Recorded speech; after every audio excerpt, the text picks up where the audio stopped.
Bonjour à tous, bienvenue. On est content de vous retrouver. Aujourd'hui, on a une invitée qui s'appelle Élise.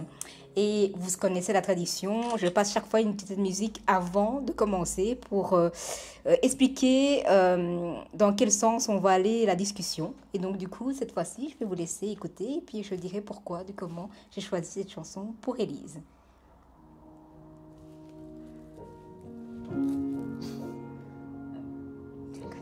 Non, comme ça, pas en tout cas.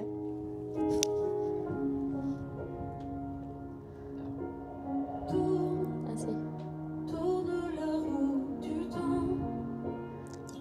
J'en ai plus comme avant. Avant que je t'aime et qu'on se perde. Avant que la vie ne soit trop chienne. Reste. Sans voir la caméra. Ça, je l'ai filmé, ça. Moi j'ai besoin de toi. Toi qui comme moi je suis mon belle. Dans un monde où rien n'est plus pareil. Pareil, c'est toujours pareil. Avec la peine, être en tout l'espace, on s'y habitue.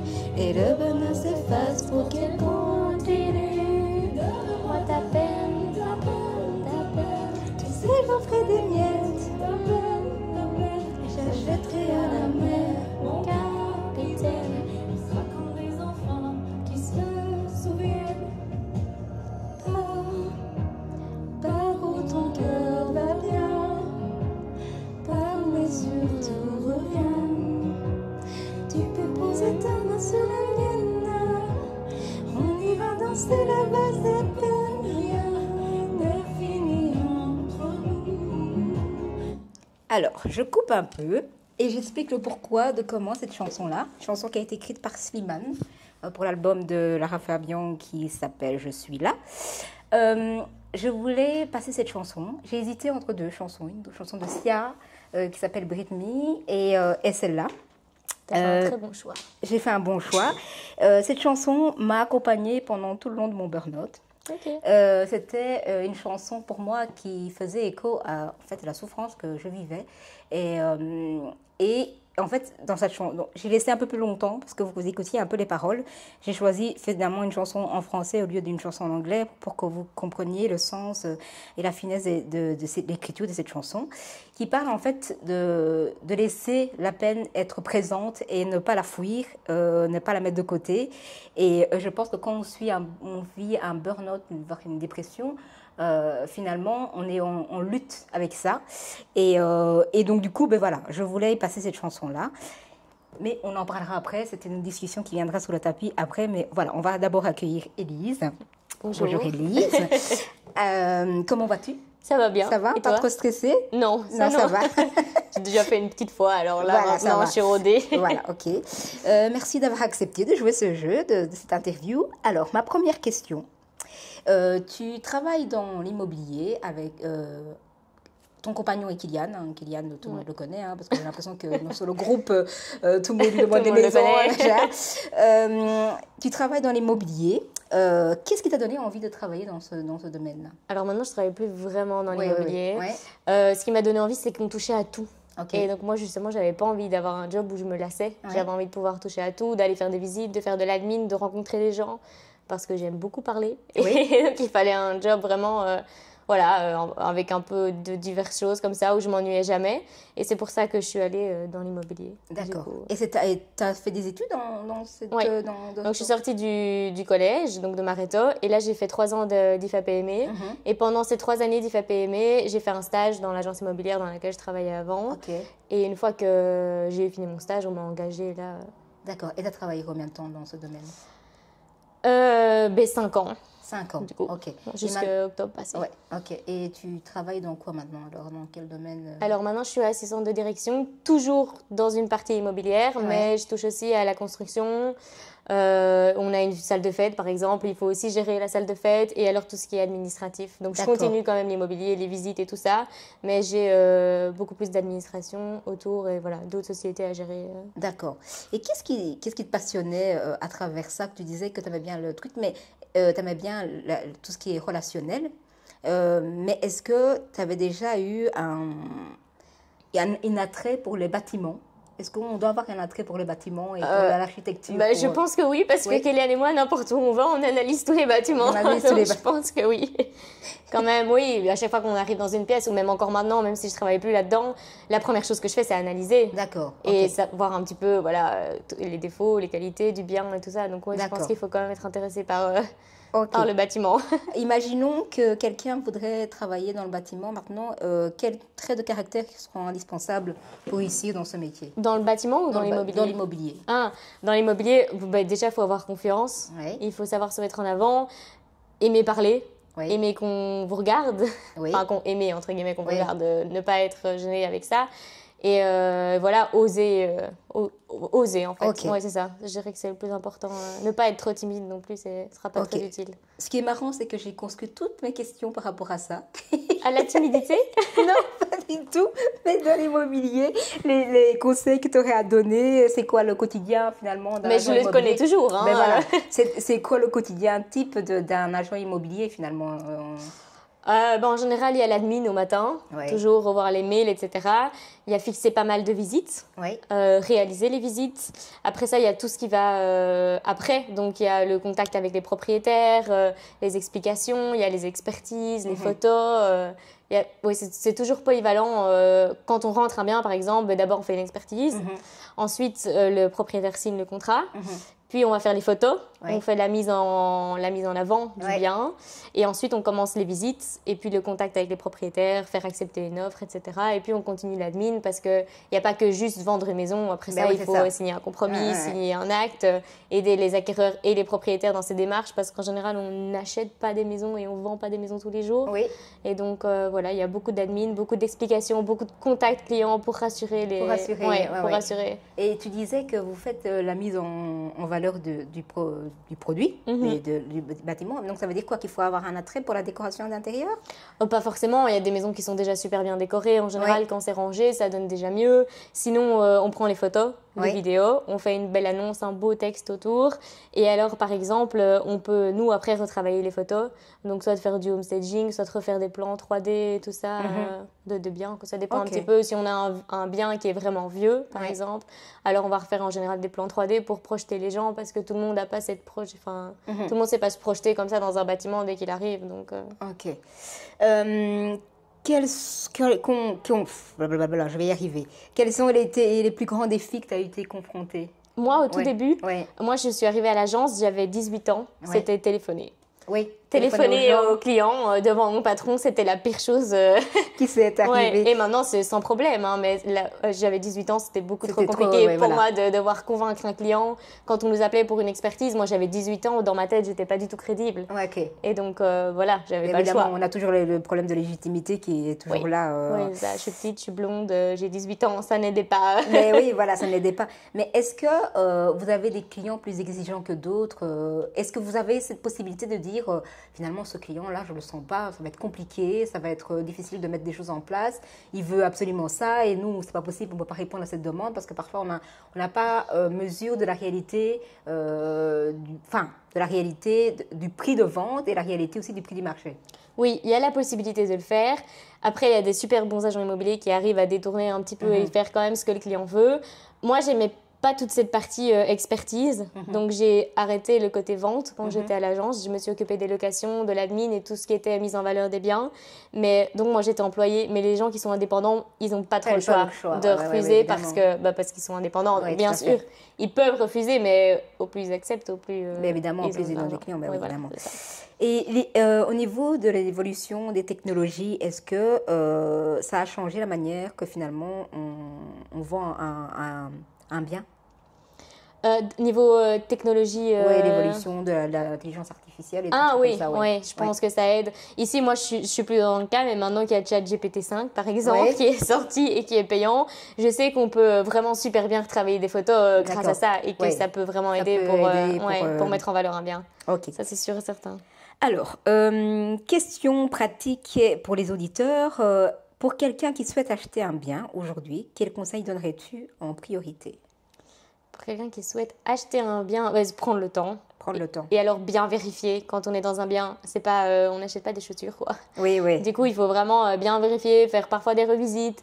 C'est tout con, hein, mais ouvrir toutes les fenêtres, par exemple, vérifier que la chaudière fonctionne, vérifier qu'un évier fonctionne aussi, que l'eau coule, parce que les propriétaires vont pas toujours dire que ça coule pas ou que le châssis fonctionne pas. Et donc vraiment faire attention, prendre le temps et bien tout analyser, quoi. Ok. Ouais. Est-ce que le fait, vous êtes propriétaire, vous, de Kylian et toi? Non. Non, ok. J'allais dire, est-ce que le fait que vous soyez travaillez tous les deux dans le... Est-ce que ça a permis plus facilement? Non, mais Kylian ici est en train de rechercher un investissement de son côté et on est en train de rechercher ensemble pour une maison. Ok. Sauf qu'on a des critères très différents, voilà. évidemment. Et vu qu'on est dedans, ben, c'est toujours les femmes qui prendront la décision finale, voilà. de toute manière. On le sait, c'est comme ça. Ça, il le verra après, donc... Est-ce qu'il y a des pièges à éviter quand on achète un bien ou on vend un bien? Est-ce qu'il y a des pièges on n'a pas toujours conscience qu'on devrait éviter de faire ou Ouais, ça dépend un peu de toutes les maisons. Ça dépend aussi des agents immobiliers. Il y a des agents immobiliers qui cachent beaucoup de choses. Je vous rassure, pas Kéliane. Oui, voilà. Bon, sauf mon mec, qui est bien, lui. C'est ça. Non, mais il y a des agents immobiliers qui cachent ou qui disent pas certaines choses. Vous allez arriver dans une pièce, vous allez voir, je sais pas, une VMC, vous allez vous dire génial, il y a une VMC dans ma salle de bain, mais sauf qu'elle fonctionne pas. Ouais. Et c'est toujours un peu compliqué d'analyser, mais il faut toujours bien faire attention. Mais alors, comment on fait pour choisir un bon agent? Ah oui, bon, ça c'est compliqué. Ça, c'est compliqué. Quand on vend, c'est plus facile de choisir un bon agent immobilier parce que ça se ressent directement quand il arrive chez vous. Vous le sentez, il est sympa, il est honnête et tout ça. C'est plus facile. Mais quand on achète un bien, c'est vrai qu'on ne choisit pas l'agent immobilier qui vend la maison qu'on aime bien. Donc voilà. Faut être méfiant, avoir un bon notaire. Est-ce que c'est plutôt bien d'acheter dans le neuf ou acheter du vieux? Oh, ouais, ça c'est une question un peu compliquée, ça dépend du budget des gens aussi. Le neuf, il y a d'office la TVA dessus. Peut-être pour une personne physique ou une société, c'est peut-être plus facile. C'est pour voir un petit peu, est-ce que finalement, dans les anciens bâtisses, il y avait pas plus de qualité. Il y a du potentiel, disons. Ouais, c'est ça. Ouais, c'est ça. En général, c'est moins cher. Donc, on s'est rénové pour un plus petit prix pour investir. Ça, c'est vrai que c'est pas plus mal. Mais oui, pour l'investissement, pourquoi pas. Ouais. Mais en plus, le neuf, quand on met en location, après, on sait jamais dans quel état on va retrouver le bien, quoi. Ok. Est-ce qu'il y a des effets de mode dans l'immobilier? Est-ce que tu vois, par exemple, dans les années 90, il y avait ça. Dans les années 2000, c'est ça. Dans les années... Ah oui. Dans les constructions, déjà, ça se voit déjà sur les façades et tout ça. En général, on sait vite reconnaître les années de construction quand on voit les différentes façades. Et alors, la décoration, les tapisseries et tout ça, les salles de bain roses, on sait que ça date pas de 2020. Ça date pas. On dit souvent que pendant les crises, quand c'est la crise, il faut investir dans la brique. Est-ce que c'est toujours vrai? Oh, loupe pas cette question, j'en sais rien. Coupé.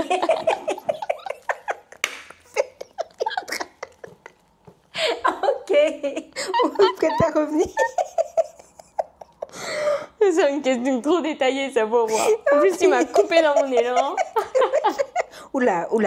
Alors, est-ce qu'on va vérifier avant les questions avant de reprendre? Alors, parce que c'était quelles sont les plus grandes tendances actuelles dans l'immobilier? Dans quel sens? Je sais pas. Est-ce que c'est plutôt acheter du côté de Bruxelles ou acheter, enfin, je sais pas. Ah oui, dans ce sens-là. Ouais. Attends, je réfléchis.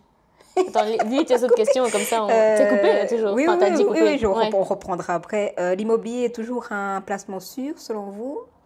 Bon, c'est middle, ça dépend des gens. Enfin, ça dépend des périodes. Et comment voyez-vous le marché évoluer dans 5 à 10 ans? Ah ouais, ça c'est un peu chaud comme question, parce que je suis plus dedans. Ouais. Donc les tendances... Répète-les. Ah oui, par rapport au...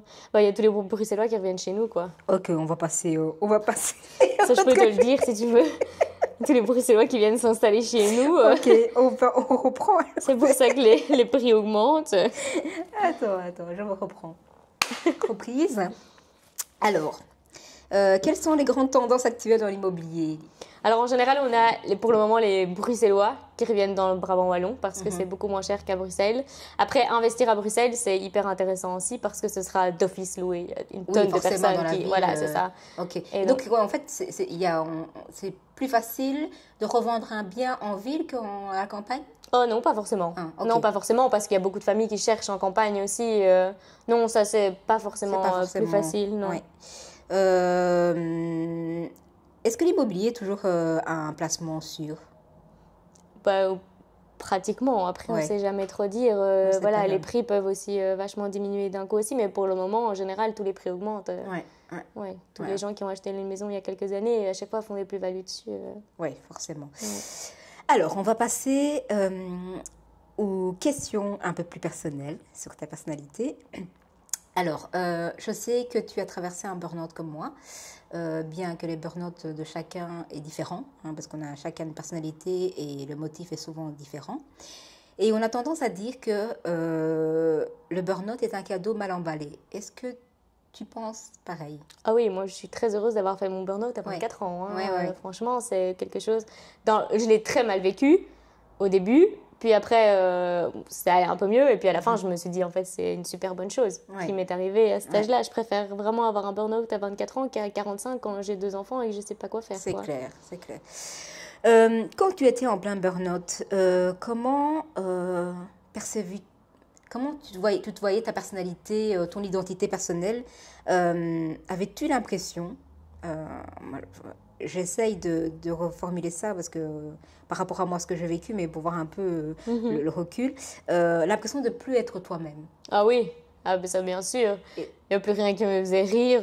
Enfin si, je venais au CrossFit, je rigolais, mais je veux dire, c'était pas pareil. Ma joie de vivre n'était pas du tout la même. Moi, je rigolais beaucoup moins, je parlais beaucoup moins. Et puis le fait d'être en burn-out faisait que je sortais moins. Et donc j'étais plus... j'étais plus pareil. T'étais plus pareil. Non, ça c'est sûr et certain. Est-ce que...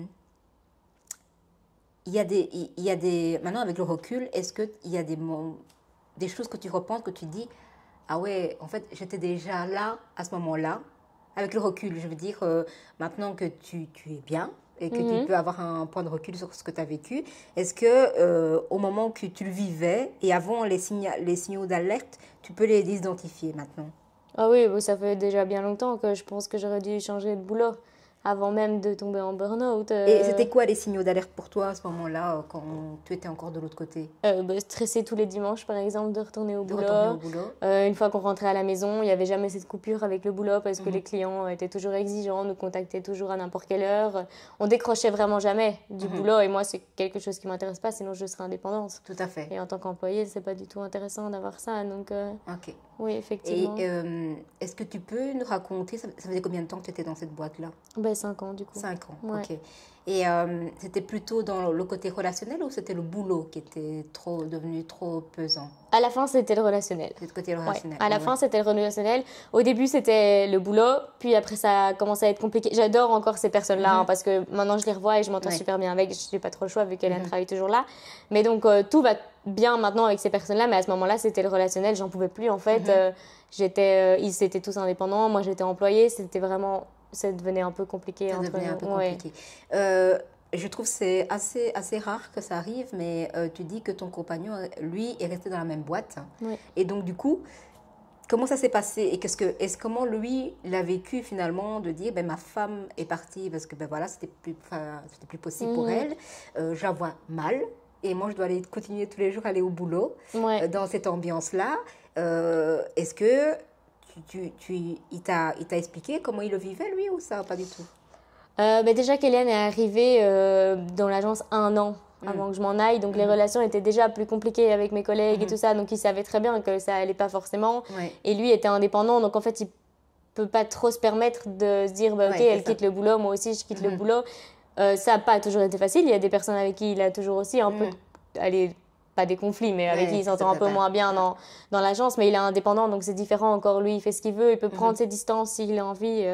Que moi, que moi, je pouvais vraiment pas. Après, maintenant, parfois, c'est compliqué parce qu'il me raconte des choses. Et moi, t'as plus envie de... Moi, j'ai plus envie de les entendre. Je les écoute parce qu'il me raconte sa journée. Mais je veux dire, moi, c'est compliqué pour moi. C'est marrant parce que moi, ce que j'ai vécu, c'est que en fait, j'ai toujours des amis dans ce cabinet-là. Et effectivement, il y a ce côté, mais tu sais, évidemment, parce que le lien de base de notre relation était le boulot, quoi. Donc, on se voyait tous les jours, et donc, du coup, quand on se voyait tous les jours, on prenait les McDo, et donc, du coup, on va encore au restaurant ensemble, on se voit encore.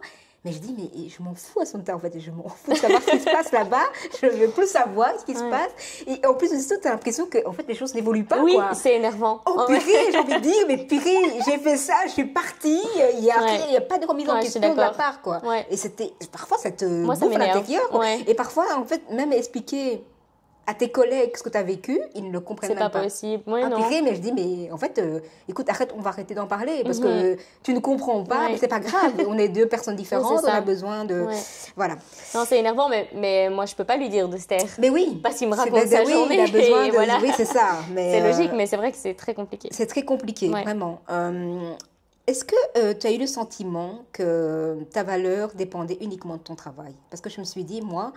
Je me suis rendu compte qu'à un moment donné, quand j'étais dans mon âge, je dis purée, mais en fait, sans mon travail, j'ai l'impression de ne plus exister. Comme si c'était une part de mon identité. Là-bas ou à ton boulot ou en général? Mais en fait, quand j'ai fait un burn-out, finalement, je suis quelqu'un qui a toujours été actif. Et toujours dans le mouvement, et toujours dans les projets, toujours... parce que j'avais le 38 heures semaine dans ce cabinet. Et en plus de ça, j'avais mon indépendant complémentaire, donc le week-end. Donc j'étais quelqu'un en mouvement. Et à un moment donné, je me dis, en fait, là, je ne sais plus rien faire. Mais et quoi? Et si je ne fais plus rien, qui je suis? Et donc, la valeur, je me dis, mais en fait, c'est comme si mon identité n'avait plus d'existence au-delà du boulot. Mais moi, ce que j'ai trouvé, c'était justement que je pouvais un peu me retrouver moi-même quand j'étais à la maison. Et non, je pense que ça a quand même été différent parce que je me suis rendu compte, j'ai été beaucoup plus au CrossFit et des choses comme ça. Donc, je me suis rendu compte que je valais quand même autre chose que d'aller au boulot tous les jours. Non, franchement. Et au boulot, je m'entendais quand même avant ça vachement bien avec mes collègues. Donc, j'avais pas l'impression de venir juste travailler. J'avais quand même, c'était un peu une deuxième famille pour moi. Donc, c'était quand même... Parce que je n'étais pas là juste pour mon boulot non plus. Mais oui, on est bien d'accord là-dessus. C'est juste que je me dis, moi, sans le faire, sans être dans l'action de faire, j'avais l'impression qu'en fait... la maison, je n'avais pas l'impression de servir à grand-chose. Donc, c'est sûr, quoi. Est-ce que... c'était quoi, toi, tes symptômes? Est-ce que le bruit... tu disais que finalement, tu n'avais plus de vie sociale. Donc, parce que tu ne sortais plus, parce que tu n'avais plus envie. J'avais plus envie, oui. Tu n'avais plus envie. Comment je vais expliquer ça? En fait, tous les gens qui font des burn-out n'ont pas forcément le besoin de s'éloigner des autres. Le côté relationnel n'est pas forcément quelque chose qui vient. Parce qu'il y a des gens, en fait, tu leur enlèves du boulot, mais leur vie continue. Ils ont des enfants, ils font des activités. Mais moi, par exemple, il y avait le bruit qui était insupportable, quoi. Ah ouais. Tu n'avais pas du tout ça, toi? Non, moi, c'était voir pas mes proches, pas ma famille directe, mais voir mes amis, c'était compliqué. Mais par contre, venir au CrossFit et découvrir des nouvelles personnes, ça m'a pas du tout dérangée. D'accord. Parce qu'ils me connaissaient pas avant, parce que j'allais pas à ces heures-là et que donc ils me connaissaient pas comme je suis. Mais voir mes proches, devoir leur dire à mes copines, je suis en burn-out, ça va pas, qu'on me demande comment ça va et de me mettre à pleurer ou des choses comme ça, par exemple, ça, c'était compliqué. Et puis, très sincèrement, j'avais pas forcément envie, quoi, de voir des gens. C'était pas... Non, j'aimais pas. Et j'avais quand même besoin de sortir, mais j'avais besoin de sortir avec Kéliane ou avec mes parents. Pas avec mes amis, quoi. D'accord, ok. Mais est-ce que... comment je vais expliquer ça? Est-ce que tu étais une perfectionniste dans le boulot? Ça, oui. Moi, je suis toujours. J'ai été voir une psy pour ce problème. Parce que quand j'ai été en burn-out, le médecin m'a obligée un peu à aller voir une psy. Et effectivement, oui, c'était ça le problème. C'était que moi, je suis perfectionniste et que mes collègues ne l'étaient pas. Et donc, en fait, c'était super lourd. C'est ça, tu te faisais le double du travail. Voilà, c'est ça. Et quand moi, je préparais quelque chose, du coup, moi, j'aidais beaucoup les indépendants. Et quand je préparais quelque chose pour eux et que ils faisaient pas, ou ils mettaient pas en place ce que j'avais mis pour eux, ou ils le faisaient pas à mon goût, c'était un peu... on a envie de contrôler, le côté... non, j'avais été voir la psy pour ça, et franchement, ça m'a aidée, c'est pas ça, mais c'est toujours là, mais je crois que ça partira jamais. C'est clair. Ma question est de savoir un peu quel a été le premier pas pour dire, en fait, quand tu t'es dit, là, il faut que j'aille voir le médecin, quoi. Est-ce que ça a été facile de faire ce premier pas? Non, en fait, à un moment donné, mais vraiment vers la fin, je pleurais quasiment tous les jours quand Kéliane me disait qu'il n'allait pas au boulot avec moi et que je savais que j'allais me retrouver toute seule. Et donc là, il y a un jour où je suis arrivée chez mes parents et je me suis mise à pleurer. Et en fait, quand j'aurais expliqué tout ça, je me suis dit, mais maintenant que j'ai dit à mes parents, je peux aller chez le médecin. Ok, donc il a fallu quand même que tu vis d'abord c'est ça. dans un cadre sain et sécurisant. D'abord que j'en parle, mais il a quand même fallu aller, je sais pas, j'ai peut-être pleuré quasiment tous les jours pendant plus d'un mois. Et puis après, je suis arrivée chez mes parents, je me suis mise à pleurer, j'en ai discuté, et puis je me suis dit, même si je commence à pleurer devant les autres, et pas qu'à la maison, c'est qu'il y a un problème, quoi. C'est ça. Est-ce que tu as eu un médecin qui était très compréhensif par rapport à ça? Ouais, génial, mon médecin généraliste. Tu avais déjà un médecin que c'est ça, je vais chez mon médecin généraliste et elle a été géniale. Très à l'écoute. Si je l'avais écoutée, j'aurais dû rester en certificat encore plus longtemps pour elle. C'est ça. Elle était super. Tu disais qu'au niveau de tes amis, tu n'avais pas forcément envie de les voir. Est-ce que tu t'es sentie comprise par elles? Oui. Oui. Ouais. Franchement, oui, franchement, il n'y avait pas le choix. J'ai un peu l'habitude de dire ce que je pense, donc c'était assez clair. Non, franchement, et tu faisais quoi alors dans ce cas-là pour t'occuper de la journée? Alors, le matin, je venais d'office ici à 10h. Ok. Il y a des fois où j'allais au sport encore au soir en fonction de nos horaires avec Eliane. Je voyais ma maman travaille pas le matin, du coup je pouvais la voir aussi. Qu'Eliane était parfois à la maison. Je suis une perfectionniste, je suis très maniaque, je rangeais beaucoup la maison. Ça m'aidait vraiment à vider la tête. C'est ça. Voilà, je m'occupais, j'avais toujours quelque chose. Et alors du dessin aussi, les nouveaux livres à colorier pour adultes. Là, c'est bien. Ça me vidait vraiment la tête. Et donc tu disais que tu avais eu une psychologue qui t'avait suivi. Est-ce que c'était une psychologue qu'on t'a conseillé ou c'était une psychologue que tu connaissais déjà à la base? Non, on me l'a conseillé. C'était une psychologue exprès pour les burn-out. Ok. Et le lien est passé directement? Non, franchement, je conseillerais pas. J'ai pas aimé aller chez la psychologue, mais il y a des choses qui m'ont aidée, mais je pensais qu'avec une psychologue on s'entendait un peu mieux que ça, on va dire. Voilà. Mais elle a quand même su m'aider, mais voilà. Mais c'était pas la plus grande expérience de ta vie. Je pense pas, en tout cas, non. Ok. Et t'as pas voulu essayer quelqu'un d'autre? Non, c'était un peu une contrainte pour moi, je trouve, d'aller chez la psy. C'est peut-être parce que je suis bordée, mais... Donc elle a pas dû avoir facile non plus avec toi, finalement. Non, c'est ça, j'avais du mal à me confier et tout, mais c'est vrai que non, c'était pas... Est-ce que est-ce que le médecin t'a proposé un traitement? Pas du tout. Ah non, elle m'a pas proposé de traitement, il y a juste que j'arrivais pas à dormir. Et donc pour ça, elle m'a proposé de la mélatonine, mais c'est vraiment pas... C'est ça, c'est à base de plantes. Ouais, c'est ça, ça n'a pas fonctionné d'ailleurs, mais non, elle m'a pas proposé de traitement, j'en voulais pas en fait, tout simplement. J'ai pas envie de devenir dépendante à des antidépresseurs et des choses comme ça. C'est bien. On n'est pas en train de faire un jugement. Il y a des gens qui font un burn-out ou une dépression qui ont besoin de traitement. Ah oui, ça c'est bien évidemment. On parle de notre expérience à nous et de comment les choses on a vécu. Quelle place a pris ta famille durant ce burn-out? Est-ce que tu as eu l'impression de leur imposer ton mal-être ou t'es une fille unique? Non, j'ai une sœur, mais on a toujours été très très proches avec ma famille, donc... ça a été super. Oui, c'est ça, il n'y avait pas de souci. Au début, ils ont du mal à comprendre. Évidemment, parce que je me dis, de l'extérieur, c'est toujours... Elise, tu ne travailles pas, ça fait 3 semaines, tu n'es toujours pas retournée au travail, tu n'as pas envoyé des CV. Au début, c'est un peu compliqué à comprendre, mais ils ne m'ont jamais vraiment jugée. En fait, ils n'avaient juste pas envie que je reste dans cette situation pendant... Ils avaient juste peur pour moi, en fait. Ils n'avaient pas envie que je... Après que je tombe, c'est encore rien contre les gens, mais que je tombe au chômage et que je reste comme ça pendant des années. C'était plutôt pour ma vie qu'ils n'avaient pas envie. Mais sinon, ils m'ont toujours compris. On passait beaucoup de temps ensemble. Ou parfois un peu trop. Un peu trop. Mais parfois, on n'en a pas besoin. Mais oui, c'est ça. Tu te dis, j'ai besoin qu'on me laisse tranquille. Mais ils me voyaient, enfin, je les voyais quand même assez souvent. Et franchement, ça faisait du bien parce qu'au moins, j'étais pas à la maison. Je sais quand même leur parler de tout et tout ça. Donc, c'était pas trop un souci. C'est bien. Au niveau, est-ce que tu as eu l'impression d'avoir une perte de sens de l'orientation que tu allais prendre dans ta vie? Ah oui, je me suis demandé ce que j'allais faire après. Je me suis dit, j'ai pas envie de retourner dans l'immobilier. Et au final, oui, si je suis retournée dedans, mais au début, j'avais pas envie de retourner là-dedans. Je me suis dit, qu'est-ce que je vais faire? Ça va être de nouveau pareil, ça va pas. J'ai pas envie de faire que de l'administratif non plus. Je vais pas reprendre des études, toutes des choses comme ça. Donc non... au début, je ne savais pas trop. J'étais complètement perdue, quoi. Et tu t'es fait accompagner pour pouvoir avoir une orientation ou pas du tout? Pour le boulot? Oui. Non, pas du tout. Pas du tout. Non, j'ai continué. En fait, j'ai recherché un peu. J'ai envoyé des CV un peu par-ci, par-là. Et puis après ça, j'ai vu cette annonce-là. Et donc, je les ai contactés et ça a été direct. Nickel. Ouais. Toi, tu as pris le risque de... T'es resté combien de temps en burn-out? De octobre à avril.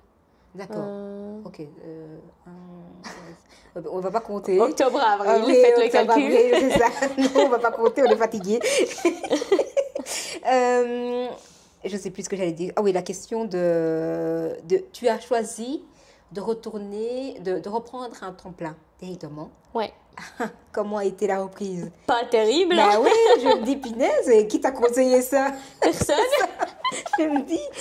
Non, personne ne m'a conseillé ça. C'est juste que j'avais pas envie de rester à la maison. Je me suis dit, ok, je suis restée à la maison pendant des mois. Maintenant, il faut que je me bouge.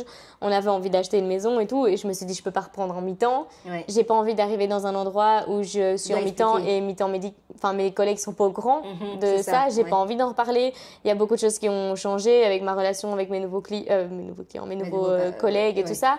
Et donc, je me suis dit, ok, reprends directement en temps plein. Effectivement, c'est pas facile parce qu'avant, déjà, j'étais en 4/5e. Donc, j'avais d'office un jour à la maison. Puis, je suis restée en certificat. Et puis reprendre un temps plein directement, c'est fatigant, c'est compliqué. Entre le boulot, le sport, la famille, et même la maison. Au niveau concentration, au niveau connectif. Oui, c'était compliqué. Ah oui, je dirais que ça a été super compliqué. Donc, j'ai commencé en avril. Et jusqu'au moment où je suis partie en vacances, c'était quand même super dur. Et puis, donc, on est parti en vacances vers juillet, quoi. Ouais. Et puis après, maintenant, ça commence à aller. Mais c'est quand même compliqué, un temps plein. Moi, je me rappelle quand j'ai repris, parce que moi, j'ai repris en mi-temps médical. Et purée, mais moi, j'étais complètement cassée quand je rentrais chez moi. Je dis, moi oh là là. Je dis, mais comment je faisais avant? Je travaillais tout le temps. Mon cerveau était tout le temps. Et puis, en plus, ce côté... avant, je gérais plein de choses en même temps dans mon cerveau. Là, une chose... Et c'était trop. Faut pas me demander plus. Hein, c'était pas possible. Et moi, j'ai eu la chance de reprendre dans un cadre où la personne savait que j'étais en mi-temps médical. C'était une connaissance, mais je déteste de toute façon le boulot, donc voilà. Vraiment, moi, il a fallu, par exemple, moi aussi, j'ai repris dans le même domaine, mais moi, au bout de 3-4 mois, j'ai dit, oh là là, je ne peux plus. C'est pas possible. C'est plus possible, quoi. Ça. Non seulement je déteste mes collègues, parce qu'il a fallu aller dire au revoir. T'as dû faire ça, toi? Non, je suis partie. Donc, je suis partie en octobre.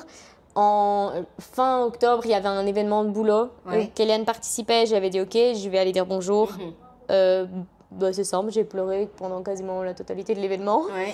Et puis après ça, je les ai plus revus pendant super longtemps. Il y a mon patron que je voyais encore assez souvent parce qu'on s'entendait super bien. Donc on a été boire un verre à gauche, à droite et tout avec sa femme. Donc ça, super. Et sinon, la dernière fois, je les ai revus ici en août pour la brocante à Saint-Denis. Je les avais plus vus du coup depuis octobre pour la plupart. Et c'était quand même vachement compliqué. C'était vachement compliqué. J'étais très stressée. Parce que je me dis, tu as dû quand même aller signer les ruptures. J'ai juste fait avec mon patron qui est venu à la maison avec qui je m'entendais bien. Ah ouais, tu as eu cette chance-là. Ouais. Moi, j'ai dû être confrontée totalement aux 20 personnes. Non. Et je me dis finalement... Je me dis, purée, je veux me casser d'ici, je veux plus jamais rien. En plus, j'avais prévenu par email, je dis, je ne veux pas que vous me fassiez de fête, je ne veux pas de carte, je veux rien du tout, je veux venir, vous dire au revoir, il me tailler. Et finalement, ils m'ont quand même fait en faire un cadeau. Ouais. Mais je suis restée 5 minutes pile. Hein. Je dis, moi, je n'ai pas le temps. Mais franchement... C'est le contre-coup qui m'a surpris. Je me dis, ah oui, quand même, j'ai passé 18 ans là-bas. Ah oui, c'est pas rien. Oui, c'est énorme. C'est pas rien. Et c'est après que l'émotion est montée. En fait, je me dis, mais oui, mais j'ai quand même passé la moitié de ma vie là-bas. Ouais, c'est clair. Et donc, c'est compliqué. Mais venir affronter tout le monde, et c'est moi qui ai demandé en plus. Donc, je suis un peu biaise. Mais c'est moi qui avais dit, je me dis... Ça va peut-être te faire du bien, quoi. Oui, en fait, non pas vraiment du faire du bien, mais moi, j'ai besoin de clôturer les choses de manière carrée. Et donc, je me dis, j'ai passé 18 ans là-bas. Il me semble qu'il y a des choses positives qui sont passées durant ces années. Oui, la fin n'était pas terrible, mais voilà, c'était quand même... Il y a des amitiés qui sont créées. Voilà. Et du coup, je me suis dit, je vais venir leur dire au revoir pendant un réunion d'équipe. Mais on est 20 autour de la table. Autour de toi, en plus, oui, parce que c'est t'es un peu le centre. Du oui, coup, c'est ça. Oui. Et c'était, comme je gérais les projets, tout ça, c'était tout tourné un peu autour de moi. Et j'étais une des plus anciennes. Donc forcément, voilà, la plus longtemps là. Mais c'était compliqué émotionnellement de partir. De là, je dis, ah ouais, quand même, laisse tomber. C'était pas... je croyais que je maîtrisais, mais en fait, je ne maîtrise pas du tout. Pas du tout, quoi.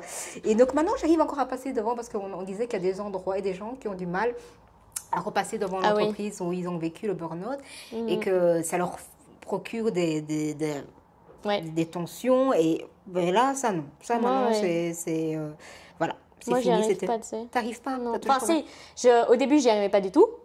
Et maintenant, je retourne dedans, mais il peut pas avoir personne, quoi. Je retourne dedans, j'accompagne Kéliane au soir s'il y a personne pour gérer un document ou l'autre, mais j'irai pas quand il y a du monde dans l'agence, quoi. Non. Bah, tu vois, ça, je pourrais pas revenir dans cette ambiance et tout ça. C'est malsain, hein, on est bien d'accord. Pas. Mais moi, c'est ce qui me frustre encore, mais j'en parle encore toujours avec ma psy. Je dis, mais ils n'ont rien changé, hein, t'imagines? C'est ça. Tout ça pour ça, je suis partie, ils n'ont rien changé, bande de cons. Moi aussi, j'ai ça. Voilà. J'ai ça alors que je les aime bien, mais j'ai quand même ça. C'est horrible. Tu dis, tu as l'impression que en fait, finalement, tu n'étais rien et qu'il n'y a pas de remise en question. Ça n'a rien changé. Ça n'a rien changé, que ça arrivera encore. Et ça, moi, c'est quelque chose qui me met en colère. Ouais, ça me met en colère aussi. Les choses doivent être... Quelle est l'émotion qui était le plus difficile à dominer durant ton burn-out?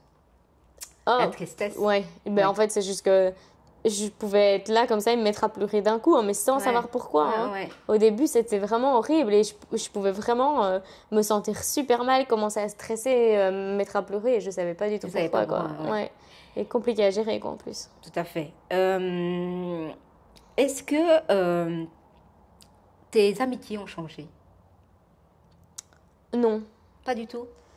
Non, vraiment pas. Non, je crois pas. Non, mais maintenant c'est juste, je vois les choses différemment. Donc si tu rentres dans ma vie et que je m'entends bien avec toi et que tout va bien, c'est bien. Si après tu te casses pas la tête pour me voir, je me casserai pas la tête pour te voir. Donc il y a quand même des choses qui. Mais ça n'a pas. Mes amis sont restés là et j'ai pas de problème avec ça. Mais oui, c'est vrai qu'il y a peut-être des gens un peu moins proches avec qui je. Voilà, Si on revient vers moi, mais si on revient pas, c'est. Tu tournes... c'est différent. Parce que je dis ça parce qu'en fait, moi, je me suis rendu compte qu'il y a certaines choses que j'étais... Par exemple, j'étais la personne qui écoutait le plus dans les relations. J'étais celle qui était l'oreille attentive. Et donc, en fait, mais moi, comme j'étais beaucoup plus dure que toi dans mon burn-out, c'est que je ne voyais personne. Je voulais voir personne, mais moi, c'est plus... Pendant 1 an. Et t'as vu personne? J'ai vu personne pendant 1 an. Et ça, donc, je voyais que ma psy et ma coach pour faire avancer, mais... et mon médecin traitant. Donc, je crois que c'était les 3 relations que j'avais. Et même un chien, je ne pouvais pas le supporter. En fait, même aller me balader dans mon village, qui est un village sympa, le fait de rencontrer des gens, c'était insupportable. Quoi. C'était vraiment... Ouais, mais alors tu tournes sur toi-même tout le temps. Et quand tu es chez toi, tu fais que ruminer Enfin, moi aussi, je ruminais le problème, mais tu devais le ruminer encore plus. Mais en fait, je trouve que moi, j'ai eu différentes étapes. J'ai eu la fatigue, fatigue, que je dormais tout le temps. Donc, finalement, c'était la période la plus sympa. Je me dis dans une burn-out, finalement, tu penses à rien, ton cerveau, il a besoin de dormir, Mais la période où j'ai commencé à aller mieux et que je me dis, finalement, je reprends d'énergie, et que mon cerveau se met à penser et me dit que ça doit devenir l'angoisse, l'anxiété. Moi, j'ai découvert l'anxiété grâce au dessin animé Vice Versa. Je me dis, il y a une émotion qui existe. C'est anxiété. Je me dis, pourtant, j'ai travaillé dans le milieu médical et il y avait des tas de gens qui prenaient des médicaments pour l'anxiété. Moi, j'ai jamais rien compris c'était quoi l'anxiété. Je dis, mais moi, c'est ma vie de tous les jours, ça. Je dis, c'est mon cerveau qui est comme ça tout le temps. Je dis, ça s'appelle l'anxiété, ça. Et donc, du coup, je me dis, purée. Et en fait, moi, je me baladais même la nuit pour éteindre mon cerveau. Je me réveillais à 1h du matin et j'avais besoin d'aller marcher pour que mon cerveau s'éteigne. Il n'y avait plus de possibilité. Et donc, ça, je trouve que c'est la partie la plus longue et la plus difficile. Et comme je dis, le fait que je dormais faisait que je restais finalement sans rien, sans penser, sans réfléchir. Mais là, quand je commençais à avoir la possibilité que mon cerveau dise, on commence à récupérer un petit peu de fatigue, là, tu dis, mais je vais faire quoi? Avant, j'étais tout le temps active. Ça t'angoisse. C'est hyper angoissant. Vraiment, c'était la période... bref, j'ai marché des kilomètres. Vraiment. Et j'ai découvert en plus qu'on disait que la marche était un médicament pour l'anxiété. Pour se vider l'esprit. Parce qu'en fait, je crois que ton cerveau est concentré sur le fait que tu marches. Et à un moment donné, ta pensée... Alors du coup, chaque fois, je dis, allez, je retourne marcher. Elle marchait toute la journée. Je tournais en rond, j'avais pas envie de revenir chez moi. Tu as commencé quand le CrossFit, toi? J'ai commencé en juin passé. Donc il y a 1 an et 2-3 mois, quoi. Ok, et tu as commencé après ton burn-out? Non, j'ai commencé avant. Donc j'ai eu mon burn-out en octobre et j'ai commencé le CrossFit en juin. D'accord. Et comment t'es arrivée ici? Comment je suis arrivée ici? Dans le crossfit. Ah, à cause de Kélian. Enfin, à cause, entre guillemets. Kélian a dit, oh, j'aimerais bien faire du crossfit. Avant, il en faisait ailleurs. Il est venu ici tester 2-3 fois, puis il m'a dit, allez, c'est super, viens avec moi, et voilà. Et le fait que tu viennes avec lui, ça t'a facilité Oui, mais au début, on allait à 7h. Ah, ok. Et donc, on connaissait les gens à 7h du matin. D'accord, ok. Et quand... on n'allait jamais à 10h, tout simplement. Ouais. Et donc, moi, quand j'ai commencé à être en burn-out, j'ai dû prendre sur moi, en n'étant pas bien, pour me dire, je vais aller rencontrer de nouvelles personnes à 10h au CrossFit. Ok. Donc, est-ce que le fait, parce que moi je me rends compte après coup, parce que j'entendais une écrivaine qui s'appelle Linda Barlotto, qui était une écrivaine et une exploratrice qui expliquait que elle expliquait qu'elle avait vécu des attouchements pendant son voyage et que pour soigner ça, elle a eu besoin de confronter son corps à la violence. Donc ça veut dire qu'il fallait que ce soit quelque chose d'assez fort, d'assez violent pour que la colère qu'elle ressentait puisse partir. Et je me demandais, et moi je me dis, finalement, parce que ma psy m'avait conseillé, oui, va faire du yoga, va te connecter au pilates, qu'elle me ça disait, m'aurait pas aidé, pour que ce soit doux, machin. Je dis, non, j'ai pas besoin de ça, moi je veux pas ça, moi je veux un truc beaucoup plus dur.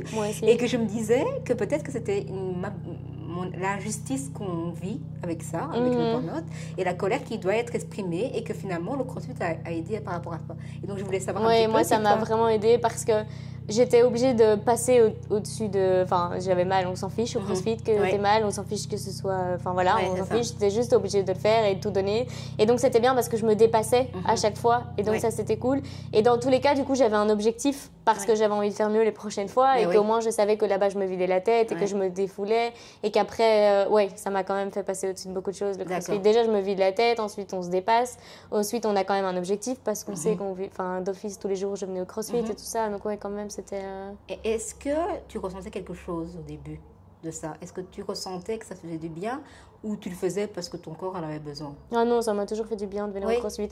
Mais le sport fait toujours du bien, oui, je trouve, bien sûr. Mais non, ça me faisait du bien parce que déjà, je voyais des gens qui ne me connaissaient pas au début, que maintenant je connais bien et que j'adore. Mais je veux dire, au début, ils ne me connaissaient pas. Il n'y avait pas un jugement quand je suis arrivée sur n'importe quoi. Ils ont peut-être su que j'étais en burn-out, je sais pas, un mois et demi après, que j'étais en plein burn-out et tout. Donc ça, c'était assez chouette.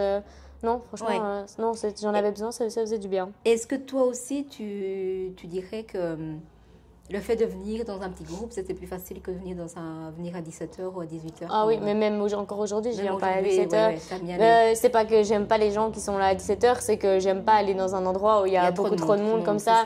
À 17h, il y a du monde partout dans la salle, et ça, j'aime pas. Ça, j'aime pas. Alors, on va arriver à quelque chose qui me plaît. Hein. Tu aimes la mode. D'ailleurs, Kélian partage cette passion avec toi. Hein, j'ai vu. Je trouve que d'ailleurs, je vais lui faire un compliment, que c'est le seul mec qui sort du lot au niveau style. C'est bien. Il a évolué grâce à moi, donc tu peux... c'est ça. Tu avoir des compliments. Toujours les femmes qui guident leurs hommes. J'ai déjà été croisée 2-3 fois où je dis, ah mais là, c'est un joli pull. Et j'aurais dû lui dire, parce que voilà, mais je le croisais dans un contexte que je n'étais pas dedans. Mais vraiment, je trouve qu'il s'est manié. Alors, par contre, j'ai une correction à faire. Kélian, il y a un jour, tu portais une tenue qui était un chino. Un chino, pour les gens qui ne connaissent pas, c'est un pantalon en coton, voilà. On appelle ça un chino. Il portait ça avec une chemise blanche, avec des bretelles et avec des richelieu. Alors, les trois, c'est bien. Avec des quoi? Avec des richelieu, des chaussures noires habillées. Ah oui, ok. Alors, il n'y a rien de mal avec les bretelles. La chemise était bien, le chino était bien, les choses étaient bien, mais ensemble, non. Ok? Donc ça Kélian, non, pas du tout. Alors, Pourquoi? Mais justement, je vais donner une explication. Alors, les bretelles sont tirées du style gentleman farmer. Hein, donc, en fait, avec la chemise blanche qui est d'une tenue formelle, s'ils avaient porté ça avec un pantalon en laine, ça aurait passé, mais ils ne portaient pas du tout avec un pantalon en laine. Donc, en fait, le conseil serait que tu aurais dû porter un polo avec un gilet, étant donné que tu as des formes en haut, donc un gilet soit droit, donc avec des boutons. Avec le chino, tu pouvais le garder, mais alors du coup, à la place de mettre des Richelieu, tu aurais dû mettre des Chelsea Boots. Alors les Chelsea Boots, c'est les chaussures qui montent en haut avec 2 élastiques sur le côté. Donc ceux qui ne connaissent pas, et on appelle ça Chelsea Boots parce que ce sont des bottes qui viennent de l'Angleterre, du quartier de Chelsea. Et ça a été en fait utilisé dans le cadre des jeunes rockers qui voulaient aller à l'encontre du côté trop formel des Anglais, donc le côté chaussures trop bien habillées. Donc ils voulaient casser ça et dire on peut être stylé autrement qu'avec des chaussures bien habillées. Donc voilà, Kylian, si tu veux des conseils, n'hésite pas. De toute façon, il m'a déjà demandé plein de conseils, donc n'hésite pas là-dessus. Il m'a dit que vous avez été faire du shopping ce week-end. Oui, et qu'il avait découvert. Tout dévalisé. Voilà, qu'il a découvert le magasin Uniqlo. Ouais. Qui est une boutique japonaise qui se trouve à la Rue Neuve, à Bruxelles. Et pour ceux qui veulent des conseils là-dedans, ils font des basiques. Ils font des beaux basiques au niveau t-shirt, au niveau pull. Il y a des pulls en cachemire pour 40 €. Franchement, c'est pas du tout cher. Et il y a des jeans, des chinos, des jeans Levi's, qui sont des jeans qui étaient fabriqués dans les années 60 pour les travailleurs, et finalement ces machines, et c'était Levi's qui fabriquait ça, ces machines ont été vendues au Japon, et donc du coup c'est les Japonais qui le font, et donc c'est un jean qui tient bien, qui est robuste et qui s'ouvre avec des boutons. Donc si vous voulez un bon basique, franchement n'hésitez pas à aller faire un tour chez Uniqlo à Bruxelles. En plus, quand on télécharge l'application la première fois, il y a 10 € de réduction. Ah mais voilà. Et donc quand il m'a parlé de ça, je dis bah oui, je connais ça. Il me dit moi j'ai découvert ça. Je dis bah oui, je connais. On a découvert samedi, effectivement. Alors, comment définirais-tu ton style au quotidien? Mon style de quoi?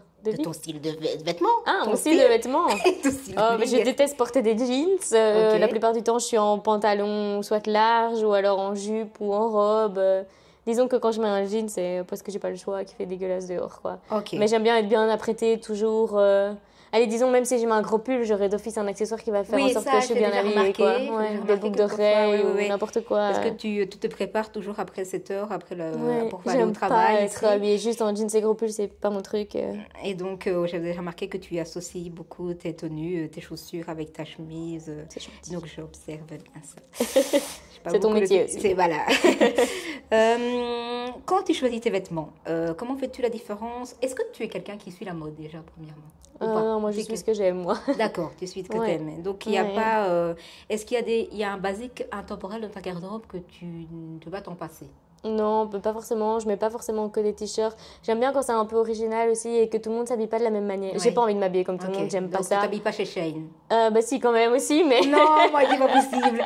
My God, j'en peux plus de ces gens qui s'habillent chez Shein. Mais j'aime pas porter la même chose que tout le monde, comme ça. Non, c'est pas trop mon truc. Mais bon, après, évidemment, ça arrive parce qu'il n'y a pas le choix. Arrêtez, s'il vous plaît, de porter des vêtements qui viennent chez Shein. J'ai tellement de vêtements différents. Mais oui, mais c'est parce que justement, les femmes s'habillent en quantité et donc c'est facile. C'est mieux de s'habiller pour pas cher au vu du nombre de vêtements que j'ai. Oui, vaut mieux, mais je crois pas que ce soit une bonne chose. Moi, je me dis, allez, je vais peut-être le porter, très sincèrement, une fois tous les 2 mois, peut-être, mon vêtement, et je me dis à quoi ça sert de payer quelque chose de cher pour ça. Oui, mais justement, c'est parce que il faudrait peut-être penser à porter mes vêtements un peu plus souvent.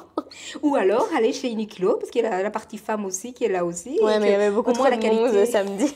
C'est vrai qu'il y a beaucoup de monde chaque fois. C'était horrible, je ne pouvais pas. Franchement, il y avait du monde partout. Il faut aller la semaine. Il ne faut pas aller évidemment le week-end. Quand on fait un 38 heures semaine, c'est un peu compliqué. Oui, c'est compliqué. Quel accessoire te donne immédiatement confiance en toi, peu importe l'occasion? Oh, moi je sais pas. C'est compliqué ça comme question. Bah disons que quand je m'apprête, je mets d'office des boucles d'oreilles. Ok. Sans mes bagues, je me sens vide. C'est vrai que je me sens mieux avec mes bagues. Et alors mes cheveux lâchés, c'est pas un accessoire, mais c'est avec mes cheveux attachés, je me sens beaucoup moins... Enfin, pas au sport, hein, bien sûr, mais je vais dans la vie de tous les jours. Avec mes cheveux attachés, je me sens pas du tout à l'aise. D'accord. J'aime pas. Ok. Si je t'offrais l'opportunité de te donner un conseil mode, qu'est-ce que tu vous poserais comme question? Un conseil mode bah, comment tu te maquillerais dans la vie de tous les jours? Moi, je me maquille pas. Ben oui, c'est bon, t'as un bon temps. Bah, je sais pas, je me maquille jamais pour rien, même si je vais à un mariage, je me maquille pas, je veux dire, tu vois. Et c'est quelque Peut-être chose mettre du mascara, moi je sais pas, les gens m'ont déjà dit, oh, tu te maquilles jamais ou des choses comme alors, ça. tu dois pas leur Bah, rendre moi des je m'en comptes fous. aux gens, on Bah, s'en fout. ah non, moi je m'en fous, mais Ah si bah, tu veux donner un conseil de comment se maquiller, tu pas peux. besoin de te maquiller, c'est Je un suis déjà bon ça. super bien comme ça. Elle est Voilà, parfaite. avec toi. Mais tu peux donner des conseils par contre, sur ce que tu as déjà vu de mes vêtements ou n'importe quoi. Oh là là. Peut-être les couleurs que tu portes. C'est toujours du beige. Oui, mais peut-être qu'il faudrait porter des couleurs. Parfois je mets du rose. Hein. Oui, c'est vrai. Je t'ai déjà vu avec une robe rose. T'en as une, hein, d'ailleurs. Ouais. Rose, beige, bleu, c'est mes couleurs. Oui. Ouais. Qu'est-ce que je pourrais te donner comme conseil? Parce que généralement, moi, quand je donne des conseils, c'est quand j'analyse la personnalité de la personne et de voir un peu ce qu'elle a envie de renvoyer comme image. Et je pense que tu es très girly. Ouais. Ouais, très girly. Comment t'as deviné? et donc, les gens girly, c'est assez étonnant parce que les gens girly, tu as dit que tu m'aimais bien les paillettes, donc je porte une jupe en sequin. Donc elle m'a dit, ouais, mais j'adore les... J'adore les paillettes, j'ai plein de vêtements à paillettes dans ma garde-robe. Ben oui, je me dis que... je te conseillerais de porter des couleurs un peu plus parme, comme le vert parme, comme le rose parme, un peu plus laiteux, en fait, qui va adoucir tes traits. Et, parce que là, ça a des couleurs aussi foncées, ben finalement, ça durcit ton visage alors que tu as un visage très doux. Je dirais ça. Je dirais ça, ok. Donc le beige clair, c'est bien. Le beige clair, c'est bien. C'est bien. Ouais. Pas trop clair, mais... oui, non, parce que sinon après je parais trop blanche. Oui, c'est ça, tout à fait. Alors, on va arriver aux questions rapides. Tu ne dois pas réfléchir, tu dois simplement répondre aux questions. Voilà. Ton mouvement préféré au CrossFit? Ah, les deadlifts. Ok. Celui que tu redoutes le plus? Le snatch, hein, c'est simple, je sais pas le faire. Plutôt cardio ou haltéro? Haltéro. Ton WOD cauchemar? Est-ce que tu en as un qui... Le WOD cauchemar, le cardio, hein, ouais. Run, vélo, rameur, ski. Oui, j'ai vu toi, tu as fait... Elle a fait un aérox, parce qu'en fait maintenant à 7h il y a de l'aérox. et t'es au bout de sa vie. Non, les enchaînements cardio, c'est horrible. Oh là là, j'ai mal à la tête. Les enchaînements cardio, c'est une catastrophe, je déteste ça. Le WOD que tu préfères faire juste pour le fun? Oh, je dirais jambes, tout ce qui tourne autour des jambes, deadlift, squat, tout ça, tout ce qui tourne autour des jambes, c'est avec plaisir. Ok. La compétition ou entraînement entre potes? T'as jamais fait la compétition? Non, j'ai jamais vraiment fait de compétition, j'aime pas trop ça, non. Ok. Tu n'aimes pas trop ça pour? Parce que j'ai pas besoin de me comparer vraiment aux gens. Si on me demande, je le ferai pourquoi pas, mais ok. Je préfère regarder les gens. Ok. Tu t'entraînes combien de fois par semaine? 3 au CrossFit, 3 au Basic Fit. Donc oui, j'ai vu ça, tu faisais Basic Fit. On fait minimum 6 fois en général par semaine. Un rituel avant un WOD? Ah, vraiment pas. T'en as pas un? Non. Ok. Les filles me répondent généralement aux toilettes avant, mais non, pas du tout. Toi. Une chanson qui te booste à fond pendant un entraînement? Oh, j'ai pas forcément de chansons, mais quand on met des chansons assez qui bougent et qui sont en français et qu'on peut chanter dans sa tête, ça j'aime bien. Donc les années 80, mais en français? Oui, en français toujours, parce que en anglais, on va pas aller loin. Est-ce que tu as déjà eu beaucoup de chansons en français dans la boxe? Mais écoute, le vendredi matin avec Seb à 7h, en général, c'est des vieilles chansons des années 80 en français. C'est vrai, c'est pas mal. Il n'y a pas que du français, hein, mais il y a aussi du français. Quelqu'un qui t'inspire dans la boxe? Dans la boxe, quelqu'un qui m'inspire? Oui. Bon, toi, c'est inspirant, je trouve. Parce que tu te donnes toujours à fond, c'est vrai. Tu as quand même ton problème de jambes et tout ça. Et je trouve que tu es toujours au taquet, parfois plus motivé que les autres. Donc je trouve ça. Et toujours de bonne humeur. Ah ben merci, c'est gentil. Donc c'est plutôt cool. C'est parce que je la laisse dans la voiture, ma mauvaise humeur. Ta plus grande fierté depuis que tu as commencé? Le CrossFit? De m'y tenir, d'avoir la discipline et de toujours me dépasser. Et même si j'ai pas envie, je suis là. Donc, Ok, un objectif CrossFit que tu veux encore atteindre? Moi, deadlift, toujours plus de poids au deadlift, ça m'arrange. Si tu pouvais améliorer un seul mouvement, ce serait lequel? Si je pouvais m'améliorer du coup, si je savais m'améliorer dans le snatch, ce serait pas mal. Ce serait pas mal. Ouais. Okay. Pour éviter de garder la barre à vide quasiment. Ok. Est-ce que le CrossFit a changé en toi en un mot? Oh, en un mot. Beaucoup de choses. En un mot seulement. En un mot ou en trois, hein, si tu... Non, mais oui, je dirais, je sais pas, le CrossFit m'a quand même vachement beaucoup aidé pendant mon burn-out, donc il m'a quand même reboosté. Ça a été ton médicament, ouais, quand même. Ouais. Alors, team WOD ou solo? Tu as déjà fait des team WOD? Ouais, j'aime beaucoup ça. Ouais.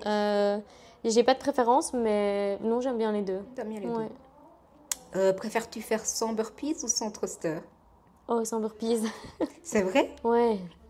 Tu préfères un coach strict ou un coach blagueur? Oh, les deux, ça me va. Ouais. Ce que tu ressens quand tu passes la porte de la boxe? Oh, je suis contente, moi. Je suis toujours contente quand j'arrive là. Tout le monde est en général de bonne humeur et tout, c'est cool. Ok. On vide la tête, en plus on sait qu'on n'est pas là pour les problèmes et tout, donc c'est toujours chouette. C'est toujours chouette. Ouais. Et comment tu te sens à la fin de ces interviews? Bah, toujours très bien. Toujours très bien. Merci d'avoir participé à ça et d'avoir été de bonne humeur et d'avoir été partageuse. On sait que je t'ai demandé de te livrer sur des choses intimes et donc je te remercie d'avoir été honnête. Avec plaisir. Voilà, merci. On se retrouve à la semaine prochaine. Salut. Salut.